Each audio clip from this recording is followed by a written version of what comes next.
Hello, my lovelies. Well, as I said, I've got a very, very special guest coming back on who I've had on before talking about a life story, and everyone was absolutely fascinated.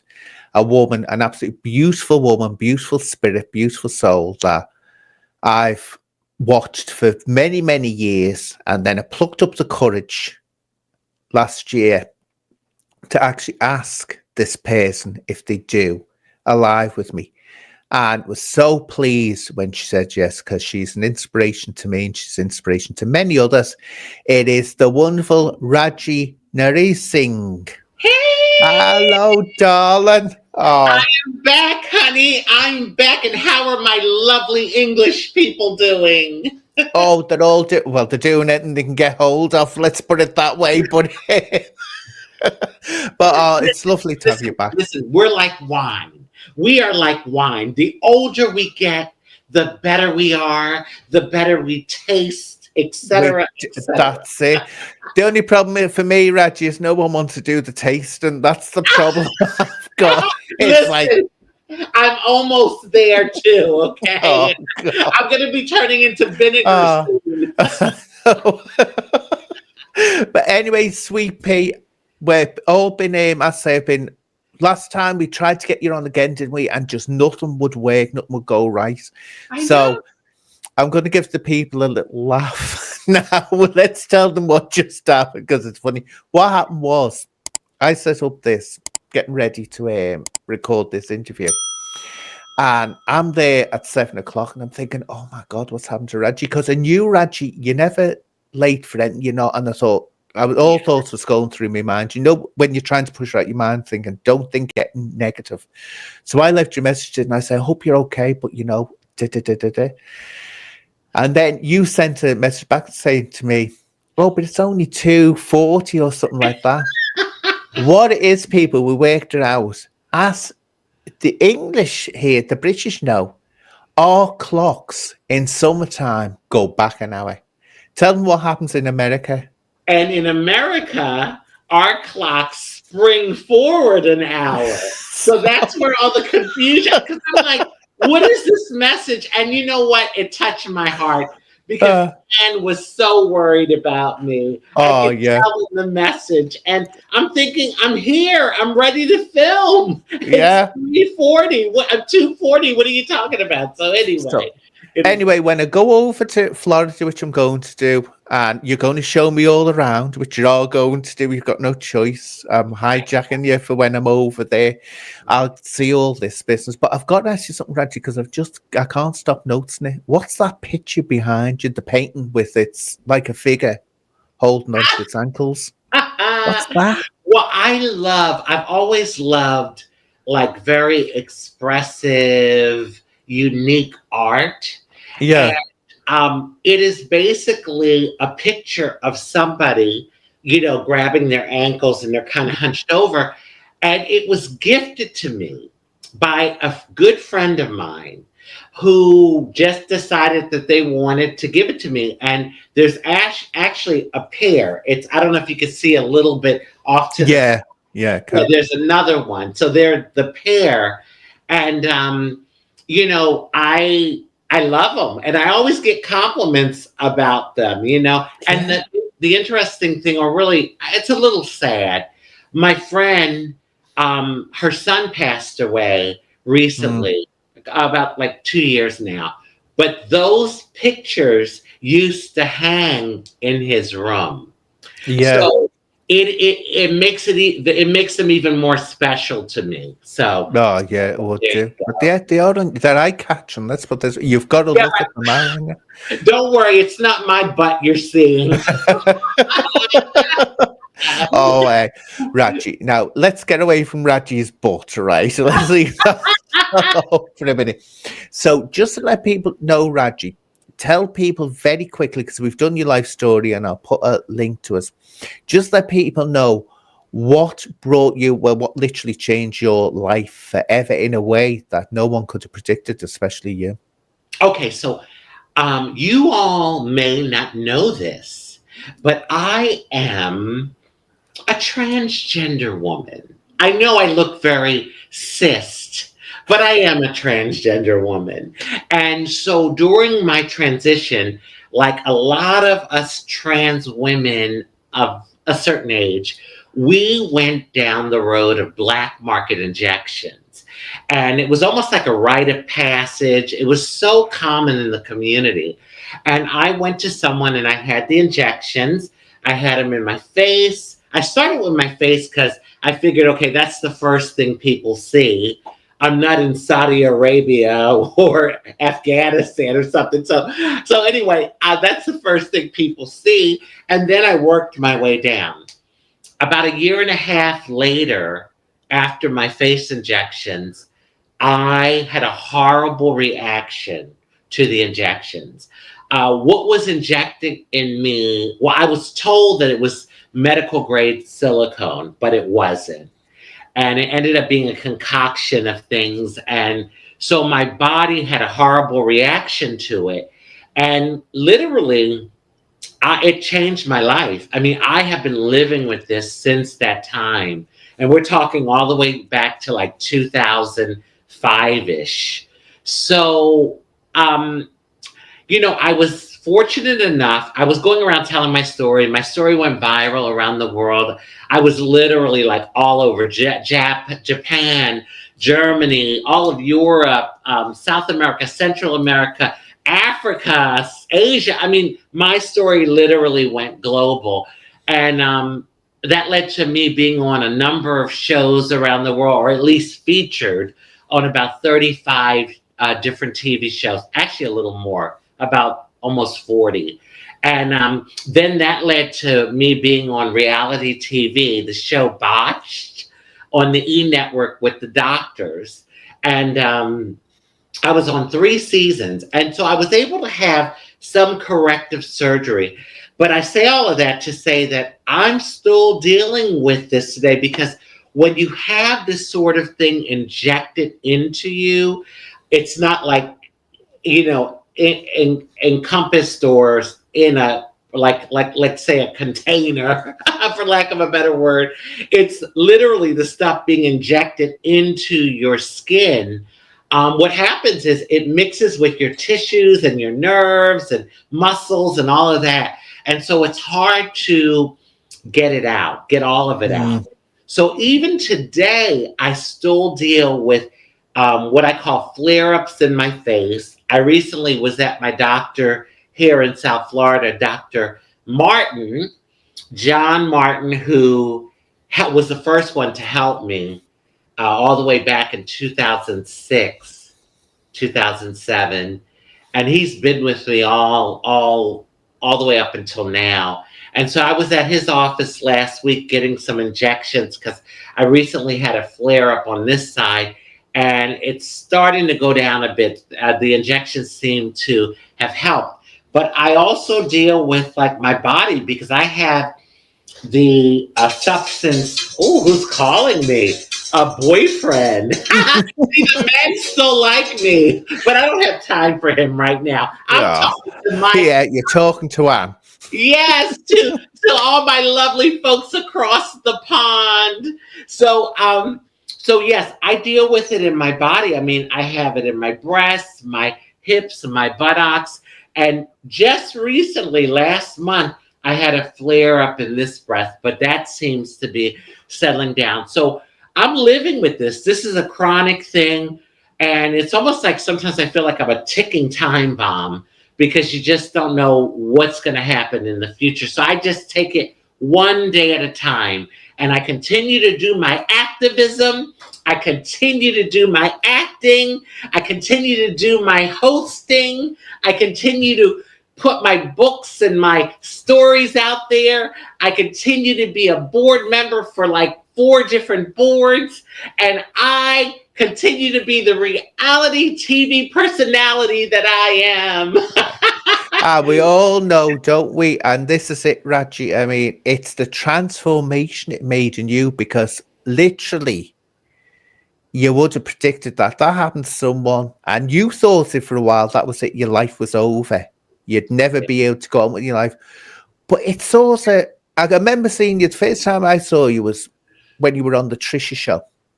Oh, and the you're with Trisha other people on show. there. Yes. Trisha And Goddard. Trisha Goddard. oh, I'll Yeah. tell you something about her. God love her in a minute.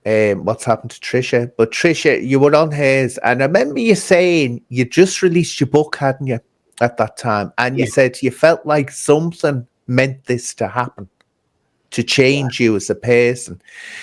But I remember you saying that. But Trisha Goddard, she's on our Celebrity Big Brother at the moment. She's just gone into it, and she's terminally ill.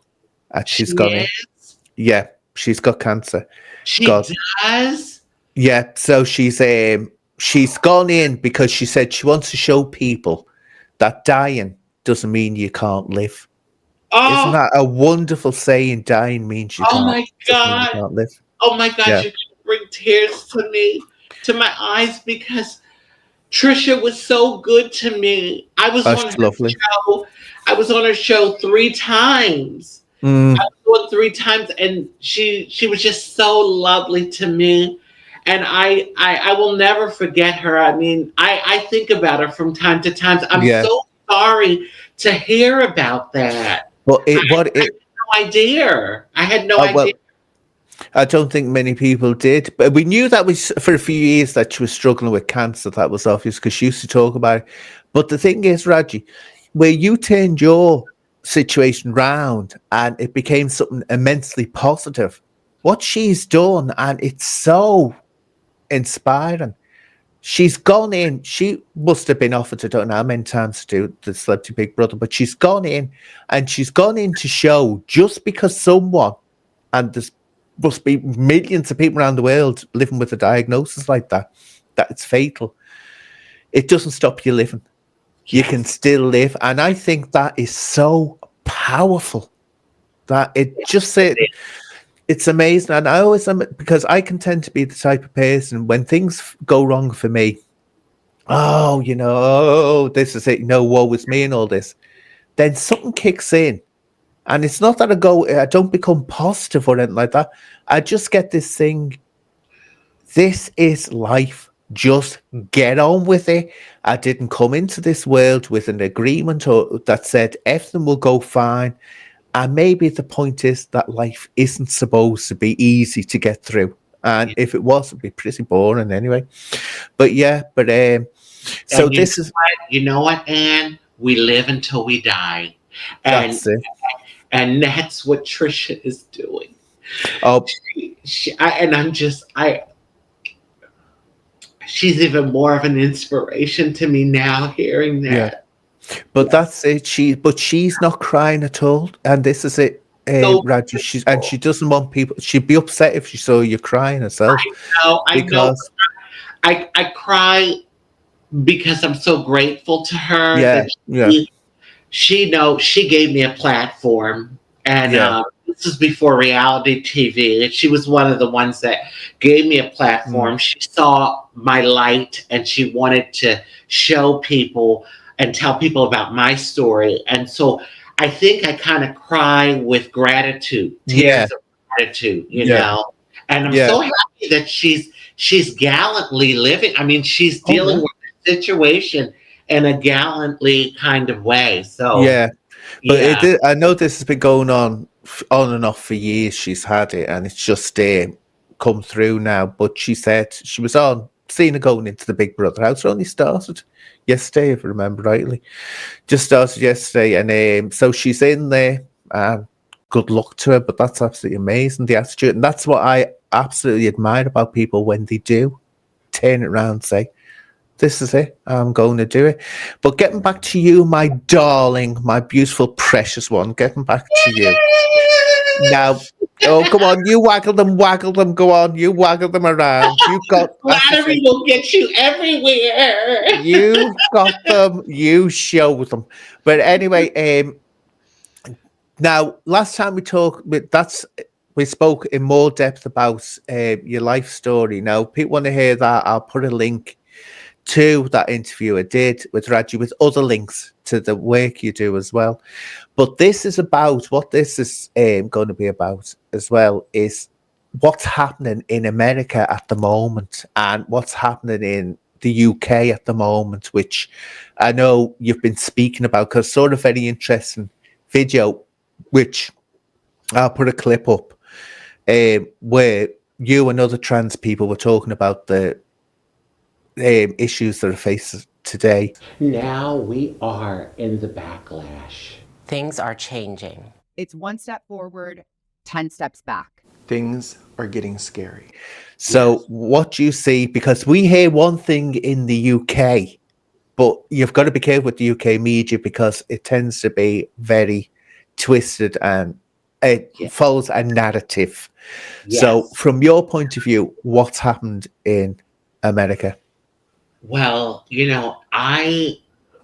my entire life, and I'm a transgender woman of a certain age. I've been around the block.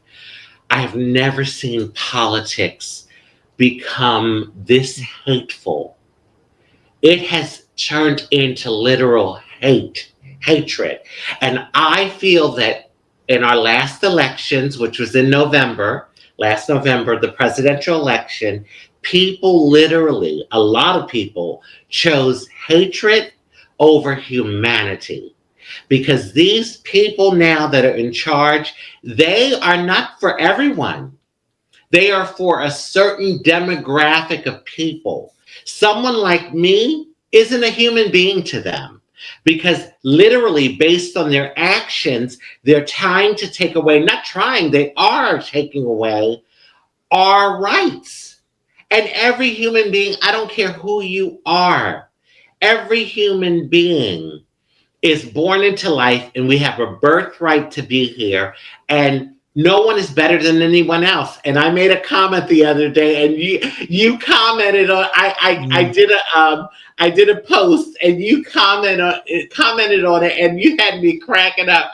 I said, from the King of England, Oh, yes, to the homeless woman on the corner, we are all divine miracles of God universe. So Yeah. my point was, every single life is precious. And these people that are in charge,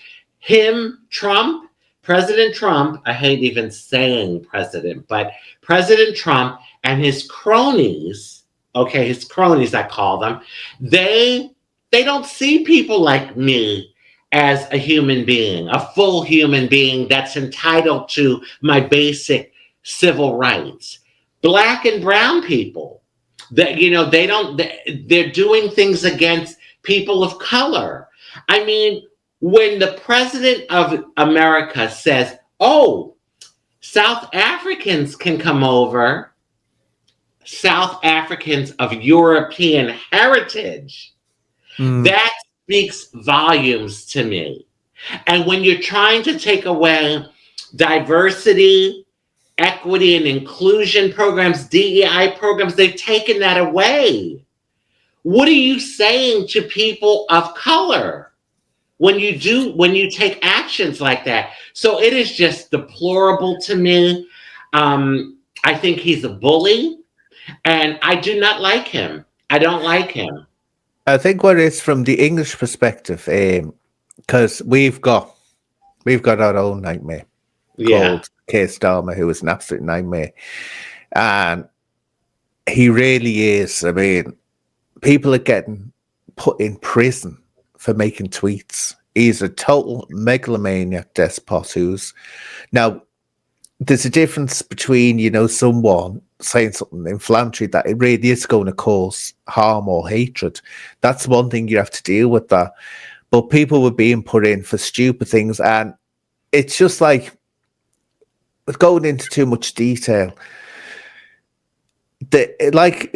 some parts of America, it's depressive. It's like, how do we get out of this? This is just going to get worse, it's not going to get better. But where people, and this is what a lot of people are saying in the UK about Trump, what he's done from our perspective is he's done us a favour in one way, one big favour. He's put the thumb down on Starmer. He's put the thumb right down on him, because I'd hate to think where this would be going. I mean, it's a strong comparison, but it's also like North Korea-ish that way. Yeah. You're terrified of what you're going to say. People are getting knocks on the doors at Oh yeah. 2:30 in the morning, telling Oh, them yeah. you did a tweet. And it's like, what? And getting dragged off. So Right. What happened to Right. freedom of speech? What This- happened to freedom of speech? I mean, it's one thing if you're threatening someone. That's a whole other thing. Like if you're I'm going to kill you. Yeah. Then I Yeah. see, that's a problem. But we should be able to speak our minds freely. And everyone has a right to their opinion. But, Exactly. even here in this country, the immigration crackdown. Now, don't get me wrong. I believe that every country should have a process of immigration, and we need to have our borders secure. I am in total agreement. But the way they make these foreigners, these immigrants, out to be, there's a small group that are criminals that need to be deported. But what they're doing is they're taking the small group and they're making like this blanket statement, making it that all immigrants are bad. Let me tell you, the immigrants that come to this country, they do the work. They work the fields. There was an interview with a farmer here in Florida. I think he has an orange company. He said that he tried to hire Americans. They didn't last 2 weeks. They couldn't take it's grueling work. They couldn't deal with it. These people, they come from that. They're used to that hard work. Yeah. Though most of the people that are in our fields picking oranges and other things, a lot of them are immigrants. When we go to restaurants, who are serving us? Immigrants. Who's cooking in the kitchen? I mean, again, I think it's wrong to just make a blanket statement about any group of people. And, just like with us trans people, they used us as a political wedge, as a scare tactic. We were used because we make up 1 to 2% of the world population. 1 to 2%. What threat are we to the world? But they took us and they used us in a way to basically win the election. They spent millions on anti-trans ads to scare a lot of these far-right conservative people and scare them into thinking, oh my God, we got to watch out for these trans people. They're a threat to morality. And that is not true. We're such a small group, I think we touched on this only shortly when we last spoke, Rajee.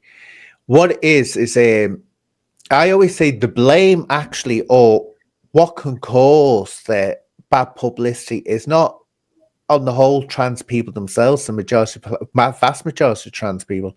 It's what some of the trans activists can put out there and get up to.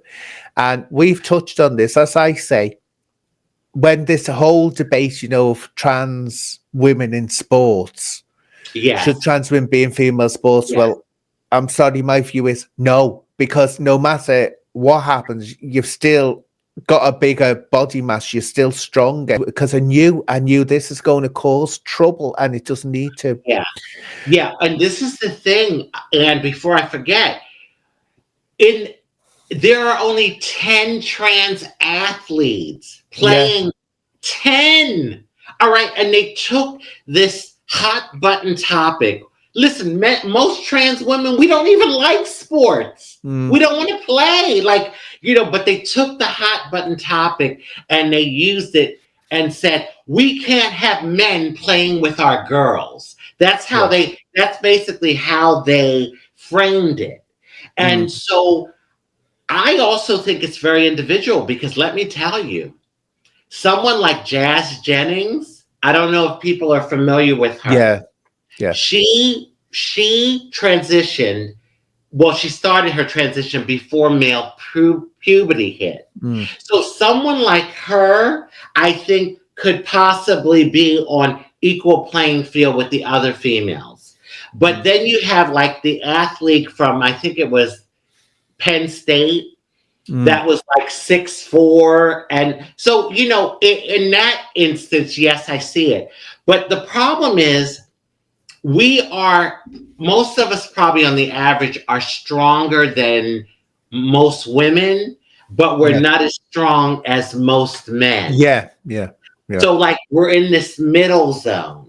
And unfortunately we can't have our own leagues because there's not enough of us to even Yeah. have leagues that are interested in playing sports.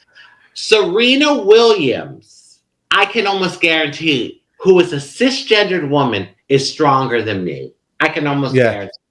So it really depends, you know? I think, yeah, it does depend, but I think on the whole, if you get someone, especially if they're in sports, you know, Yeah. someone that's transitioned, been born male, then transitioned Yeah. to female, I think then, unless, as you say, it's pre-puberty, and that's another controversial thing, because we had a situation here called mermaids, where they were giving people, young children, which I can understand why there was such an outcry about it, puberty blockers. And of course, they were going, well, it can have long-term effects, puberty blockers. And so anyway, Mermaids has been right in trouble that they've been disbanded because they said, no, they said, you can't go doing that to children. Because I remember it, Rajee, and most people do. When you're growing up as a kid, especially when you're going into your teenage years, you're so easily influenced. And if you see someone making a fuss over you saying, oh, well, if they're of the mindset, oh, yes, well, what is your trans and all this? You might believe you're trans. And my God, if you go for that surgery, if you go for that treatment, and then suddenly you hit your 20s and you think, which I've seen happening to people, you think, no, this is me. You can't reverse it. So that's... Yeah. But they'll play on that. And I think what it is, and this is what I always say, things should come organic. We were talking about before about life flowing, just go with the flow. Like your life, it was set out, looked like that the end result was going to be, this was going to be a long tragedy, with never, and look what happened. A butterfly emerged. That's what happened. Thank you. Well, yeah, you wouldn't be the same person. You just wouldn't be the same person at all. Well, I think life is like that, and you just let people develop in their own way. But what it is, there's too many narratives on one side. One side saying, no, you cannot question us, or you cannot, even debate us or anything like that, because we have rights and all this business. Then the other side is turning around and saying, no, you shouldn't exist because you're coming for, I hate that. You're coming for our children. You're coming for our children. I gotta tell. So finish, and I'm gonna say this about that.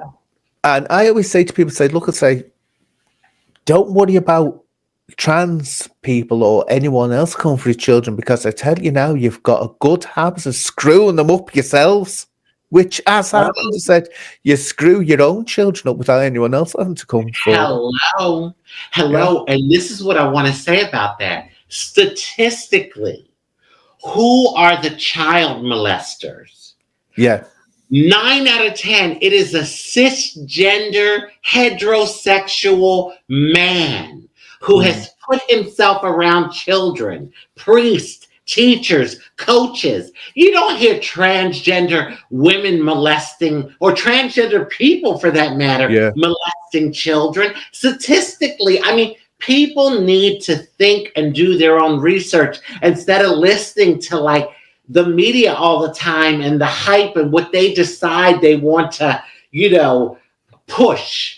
I think better word. I think where it gets confusing, this way it does get confusing, and I've often said this on the channel when I've been discussing it with people. It was different years ago. It was much, much simpler when it came to trans issues in the 70s and the 80s when I was growing up.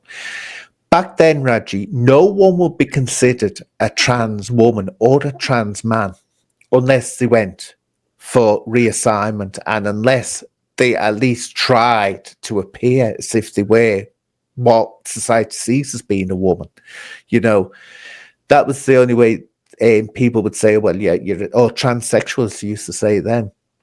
But now what's happened is the definition has opened up that broad into some very strange categories.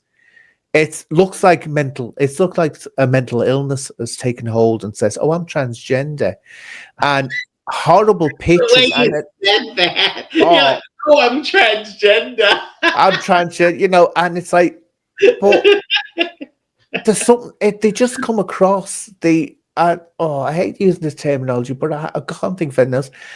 They're making themselves look really strange and odd, very odd. It's not that they look female, they just look really weird with weird hairdos, weird piercings and all this, and then getting the breasts removed. And it's like, yeah, if you want to do that, do that. But is that trans? To me, trans is when someone wants to be the opposite sex, not someone who just wants to say, I get it. Don't get me wrong. I get it when people talk about being non-binary, and I get it when people are asexual. I get all this business, and they've got a right to think that. And people get confused as well. And this is where it gets confusing. They think non-binary people are saying, "I am physically not a man and a woman." They're not. They're not saying that. What they're saying is they don't feel like they actually belong. It's down to the way they view themselves, the gender. And this is nothing people don't realize. They don't understand what gender means. Gender is not related to your birth sex. Gender is literally how you sense yourself, And Jermaine Greer put it perfectly, and Jermaine Greer has been very critical of trans people, especially trans women. I won't repeat what she said, but she infamously said, about when a trans woman has her sexual organs cut off, it doesn't make it a woman, it makes her a man without it. That's what she famously said. But she said something. Oh, yeah. Oh, she's been very strong, what she said. But she said something very interesting about gender. And she said, what it is with gender, she said, femininity, is actually a gender. She said, because it's a social construct. She said, you learn to be feminine, you learn to shave under your arms, you learn to put makeup on. She said, you wouldn't do that in nature. She said, if you were left out in nature, she said, you wouldn't do all those things. So she said, femininity itself is actually a gender. And she's right. She's right. That's a good point. That's a very good point. Well, there's been a big debate, and over here is, and not recent, it was like before. March is International Women's Month. And for a very long time, women did not want to include trans women in the month. And, there was debates about it, and, oh, we're not really women, and et cetera, et cetera. And my view on it, because as a trans woman, I thought about it. And I think that most of us trans women aren't trying to infringe on cis women. Like, we're not trying to say that we're cis women. We're trans women. And so when we relinquish our maleness in the world, we relinquish any male privilege we would have gotten. And then we take on a lot of the issues that cisgendered women have. So that alone, to me, should create some sort of sisterhood. I mean, we're not necessarily the same because we have a different experience, but the fact that we are living as women in the world, I think, and we deal with a lot of the stuff that cis women deal with, that in itself, to me, should be a sisterhood. Well, thankfully, we're now being a little included. I mean, it's not like full on accepted, but there is some acceptance. And then we do have a day in March. It's the last day in March, which is Transgender Visibility Day. So we do have that. Yeah, we do have that. I know for me as a kid, and I'm with you in the sense that I think when you're a teenager, you're easily influenced, and people need to be able to probably wait until, or should I say, they should probably wait until they're older so they can make a mature decision, But I will say this, when I was 4, I was being called sissy, and I didn't, I was just an innocent little boy at that time. but I was effeminate, and it was there, and people saw it, and they already started to label me. And then in school, I realized I wasn't like the other boys. I was queer. I was definitely different, and I stood out. And this is the problem we're having in like some of the states here. Here in Florida, where I live, it's this "don't say gay" law that was passed. Okay, where LGBT cannot be discussed in schools. Okay. Yeah. Now, but what they did, what they tried to do, well, not tried, they did it, is they infused it with sexuality and saying that it's inappropriate for our children to be discussing sex at a young age, which I agree it is. Yeah. It needs to be age appropriate.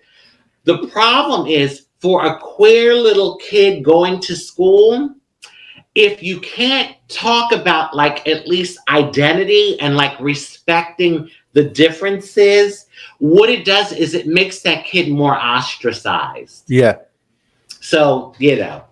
Oh, it is. It's what it is as well. I mean, as you say, with the school situation, they have to be appropriate. And there has been instances in the UK where there's been some very questionable shows. We have a thing called, what's it? I like your nude show. That is so funny. How you even the proper English people, they tune in to watch the nude show. Oh, the nude show.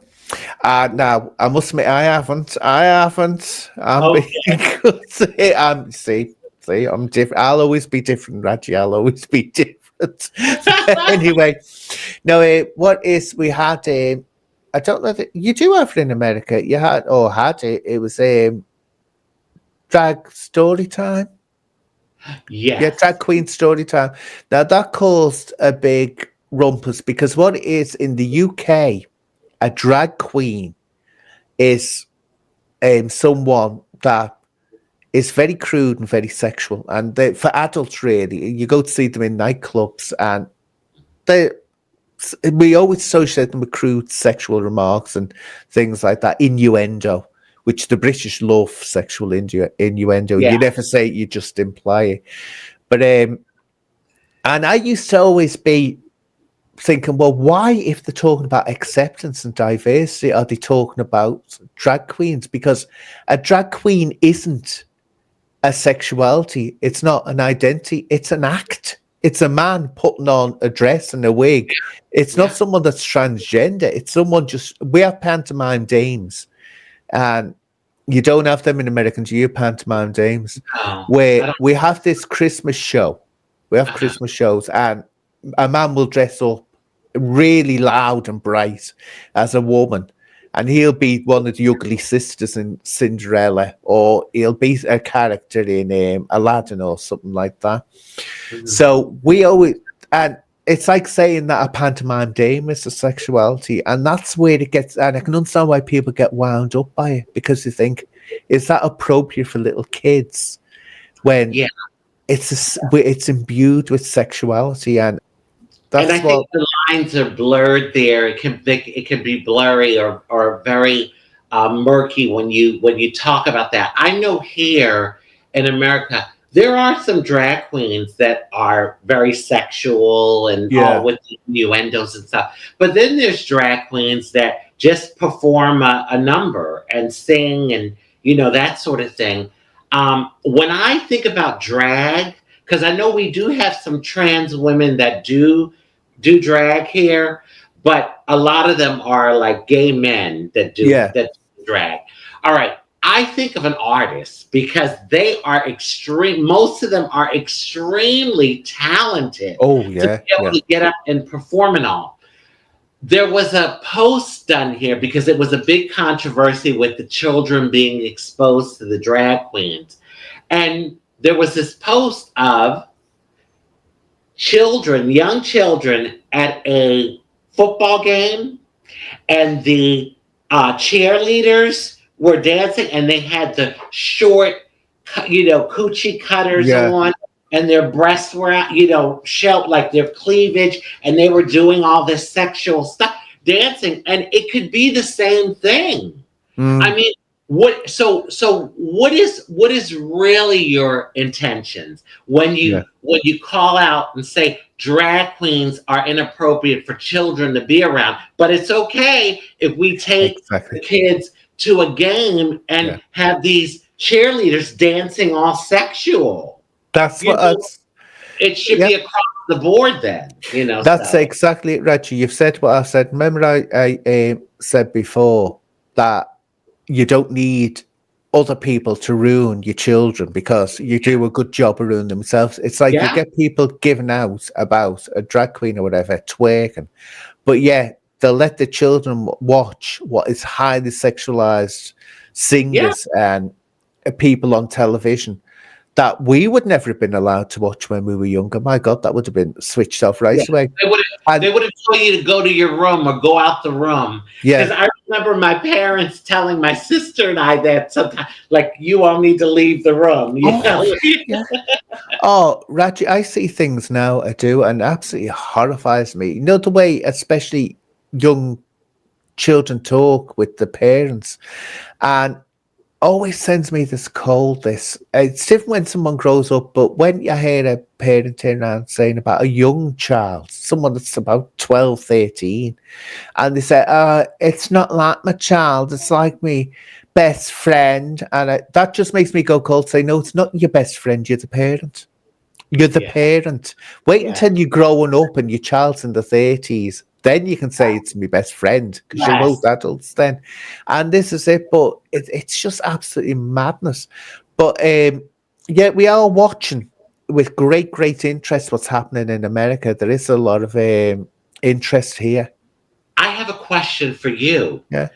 What is, based on like you having conversations with other Brits, what is your opinion as to how, in general, a lot of Brits view Trump?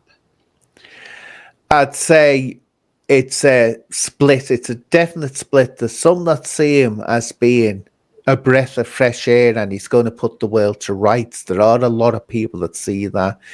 There's people who have never liked him and will never like him. That's the end of it. So they'll never agree to him. But I'd say that there's a lot, from what I see and from what I hear, there's a lot of people approve of what he's doing. They agree with what he's doing.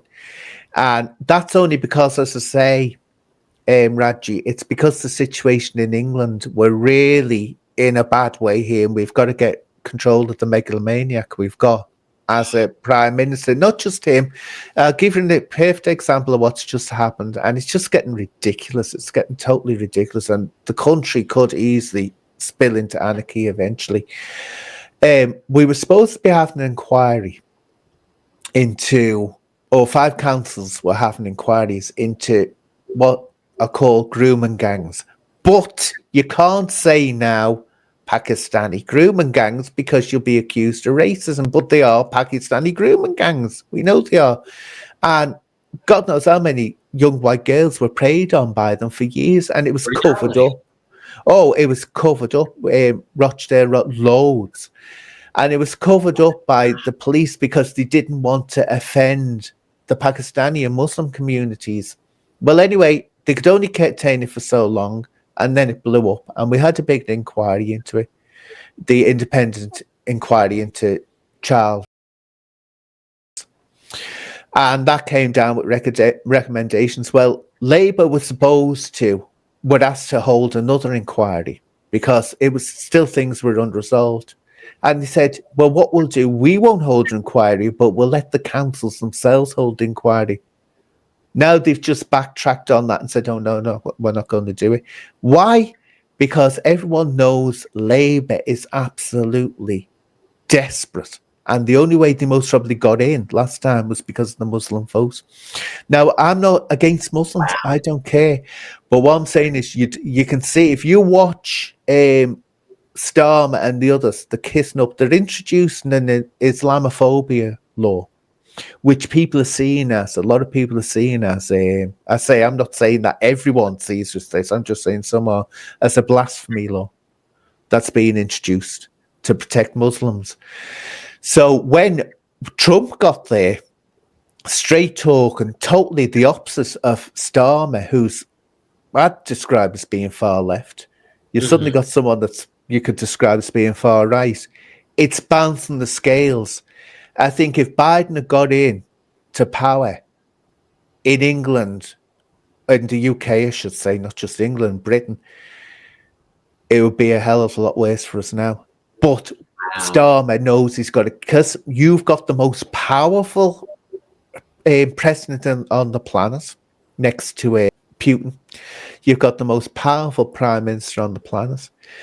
When he says something or he does something, it can affect the whole planet, the whole globe. And so you can, it was lovely. Oh, Rajee, we have a foreign minister called David Lammy, and he gets up a lot of people's noses. He does gets up a lot of people's noses. And he said the most vile, horrible things about Trump before Trump was elected. Really horrible. And when Trump was elected, he was reminded of what he said, and you should have seen him squirm and trying to get out of it. Suddenly he's kissing up to Trump, and it's so delicious to watch.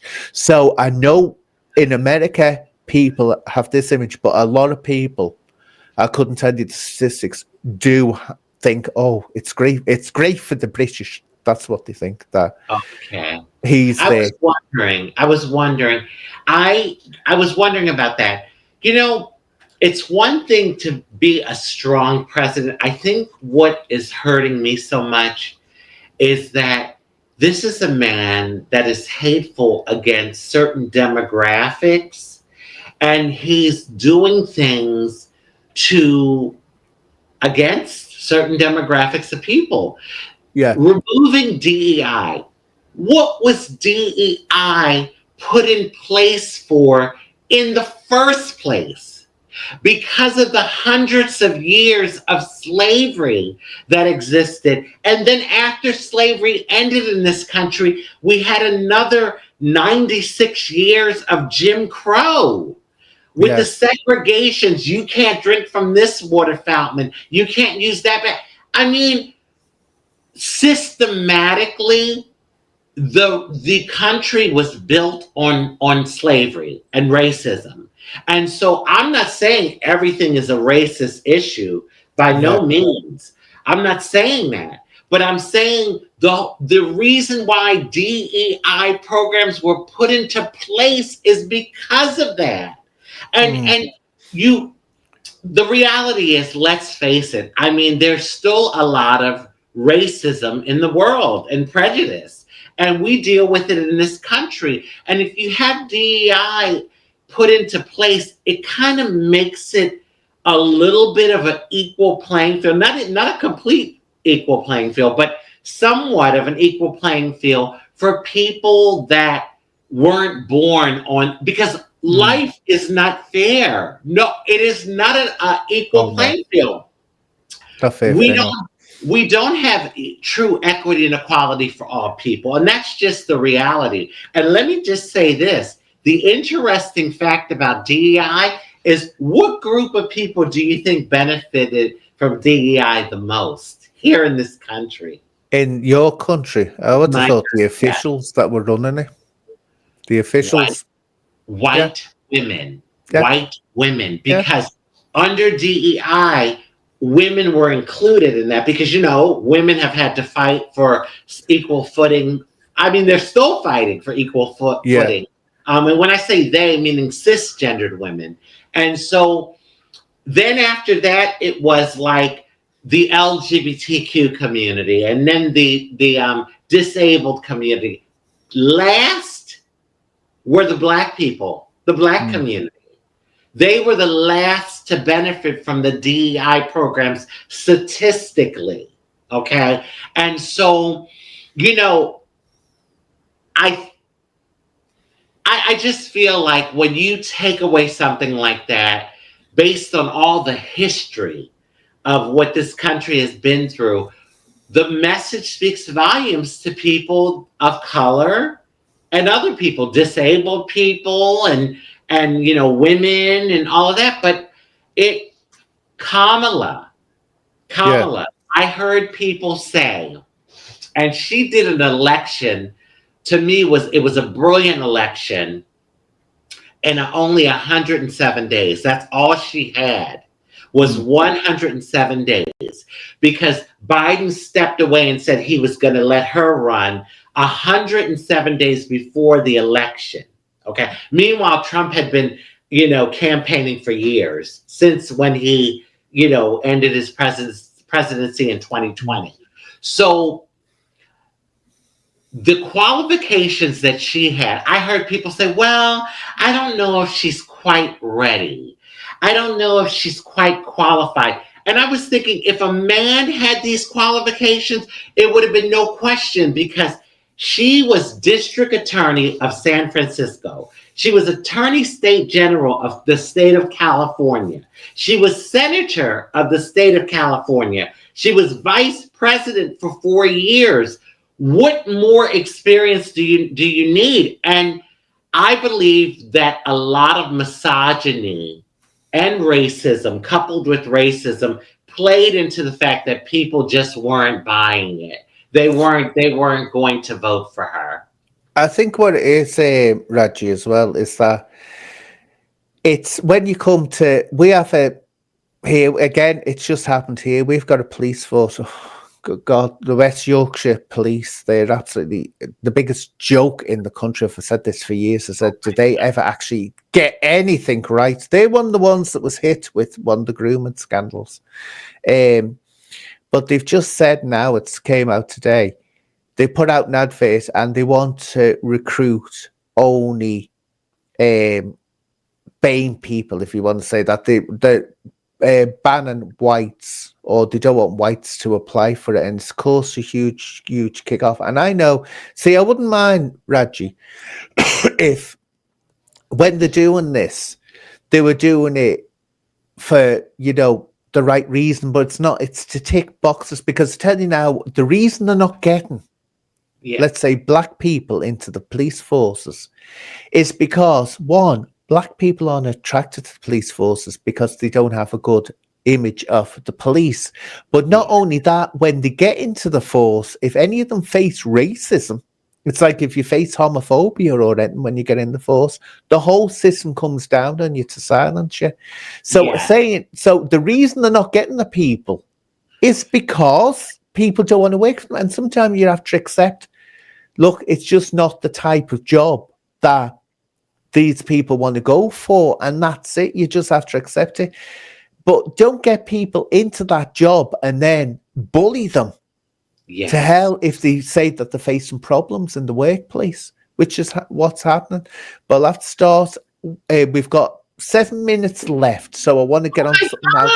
Oh, honey, we can talk for hours about this stuff. We'll have to do it again. We will definitely do it again, but we're going to get on to happier things now. Start getting on to happier things. Now, what I want you to do is, as we said before, Rajee, you made a terrible, terrible mistake, an error, didn't you? That will be on your head for all eternity unless you apologize for it.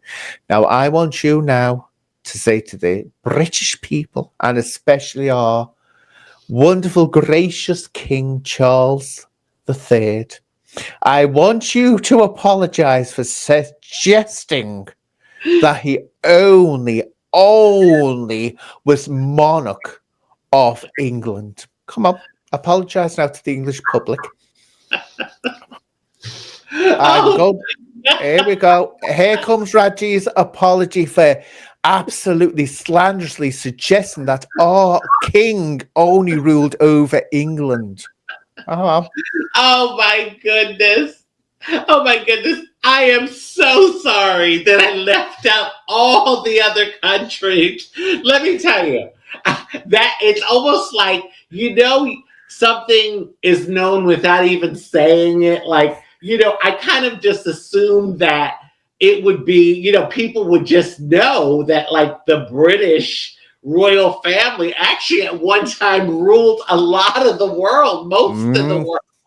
So but anyway, I apologize to all of you folks across the pond. I apologize. Well, that saved your head. You can keep your head now because, I mean, you're not going to be sent to the tower. You're not going to be sent to that tower and your head lobbed off. It Oh, was yeah. so funny. And then you listed most of the countries. I was like, oh my God. Oh, there's a lot, isn't it? That is, we used to rule over America as well until the Americans had the cheek You to did. You kicked did. us out. My God, A lot of kicked us out. a lot of the Caribbean, India, 98 years, Yeah. 99 years. Yeah. So yeah. Oh, India. Pardon me. Yeah, pardon you. You are pardoned. It's safe for you to come to England now. You won't be lynched and taken to the tower. Goody. And are you going to take me for fish and chips? Oh, fish and chips and crisp. Fish and chips in the newspaper? Fish and chips in newspaper and crisp butties. Oh, you haven't had crisp butties, have you? No. Now, crisps to you are chips, aren't they? But the crisps here, and we get crisps, what you call chips, potato chips, and we put them on 2 slices of bread, crisp butty. There we are. You're talking, say after me, crisp butty. Crisp butty. There we are. You got it. You're talking Brit now. You're a native. You're a native. Oh, and I have to go to the shish kebab place because I know they're all over the place. Oh, the shish kebab, and we've got, which is causing all kinds of trouble at the moment, Turkish barbers. If you want to get your hair done, there's been a huge kickoff about that. They found out these. And for dessert, I must have a spotted dick. Don't we all, darling? Don't we all? But it's getting older one. That's it. It's getting older one. Oh, if you come to Liverpool now, you'll have we have scouse. That's like a stew. It's like an Irish stew, scouse, and we have wet nellies. Oh, yeah. Wet nellies. Wet nellies are literally, don't you hardly see them now? They're you know, all your cake, when you've been having cakes, they usually, if they had a celebration like a wedding or something, and there'd be loads of leftover sponge cake, they just mix it all together and cook it again, and you get a wet nelly. They do that? Yeah, really? Well, they used to. They don't do it now, but they used to. But there's some place you can still buy a wet nelly in a shop. Wet nelly. Oh, it sounds like, I don't know, somewhere on my body is a wet nelly. It doesn't sound appetizing, doesn't it? It doesn't sound appetizing. But I'll tell you something strange. They did a study a few years ago. Now, what would you think is the national dish of the UK? What is the national dish that we eat? The national dish. Okay, let me think about this. It can't be fish and chips because that's too obvious. I'm